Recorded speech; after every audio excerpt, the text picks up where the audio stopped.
Welcome to a lecture on bias in language models, where we explore how training data, algorithmic fairness, and impact assessment interact.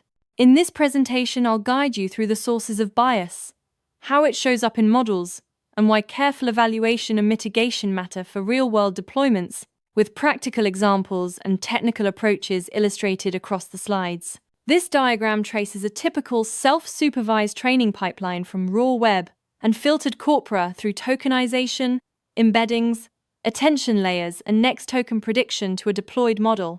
And it highlights how statistical skews in the data embed into model weights and are often amplified rather than erased, with post-training refinement sometimes reducing but also sometimes entrenching subtle biases. The corpus itself acts as a primary reservoir of pre-existing bias. Web crawls, books, and news overrepresent dominant professions, viewpoints, and historical figures, while marginalizing communities, alternative perspectives, and less visible identities. And those systemic patterns and historical stereotypes become encoded into language representations long before any algorithmic step is applied. Subword tokenizers can unintentionally fragment minority names into rare pieces, producing sparse, isolated vector representations. The visualization shows common tokens clustered tightly while rare fragments sit apart, and that separation leads to association errors where rare name fragments trigger stereotypical, low-confidence completions in downstream generation. At the heart of many model biases is next token prediction. By maximizing likelihood, the model tends to reproduce the most frequent collocations in its training data, so statistical majorities like stereotyped pairings of profession and gender turn into seemingly neutral but actually prejudiced language habits during generation.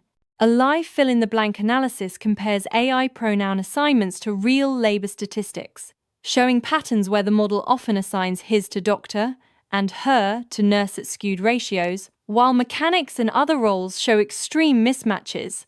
The takeaway is that generation can amplify or invent occupational gender imbalances rather than reflect current workforce data. Intersectional evaluation shows that bias compounds when attributes overlap. Race, age, and sexual orientation evaluated separately may appear subtle or negligible, but combined identity prompts frequently trigger toxic or patronizing outputs, demonstrating that harms are often invisible unless overlapping identities are tested together. Black box detection techniques let us probe models without internal access by using standardized template datasets to elicit bias, counterfactual swapping to change single attributes, and observe differential treatment, and divergence or scoring metrics to flag co-occurrence or sentiment shifts that indicate biased behavior in responses. To quantify bias, we use scalar metrics like WEAT for word embedding associations, SEAT for sentence-level embedding bias, and log probability measurements that compute the likelihood of biased terms in templates, and together these tools provide repeatable scores for regression, tracking, and comparison across model versions. Mitigation approaches include creating counterfactual augmented data to introduce alternative perspectives, curating more balanced corpora to equalize group representation, adding fairness regularized loss terms during training, and using RLHF with diversity rewards. However, the slide notes a common trade-off, where bias reduction can correlate with increased perplexity, creating a practical balancing challenge. Iterative bias reduction is a pipeline of continuous improvements that starts with input and output filtering for content gates, uses decoding guidance to nudge generation toward balanced representations, applies adapter or constraint layers to inject fairness without full retraining, and maintains a monitoring and retraining loop fed by user-flagged examples for sustained improvement.